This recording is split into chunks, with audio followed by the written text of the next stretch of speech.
No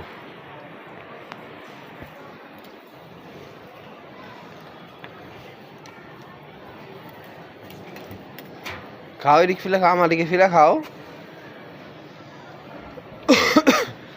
কত লাগ, হ্যাঁ ওদিকে ফিলা খাইতেছে, অন্য সময় এদিক ফিলা খায়, আজকে ওদিকে ফিলে নিল। আমার দিকে ফিরে নাও, তুমি খাও, তোমার চিন্তা করতে হবে না।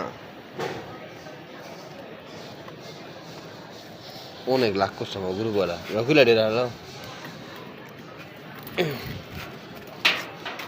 খাও খাও খাও, এখনই কি আমার দিকে ফিরা যায় না? আরে কত লাগ, খাও খাও, তোমার চিন্তা করতে হবে না, কই কি আওয়াজ তোমার চিন্তা করতে হবে না, পাগলা। ঠান্ডা বাতাস আছে মাসাল্লাহ।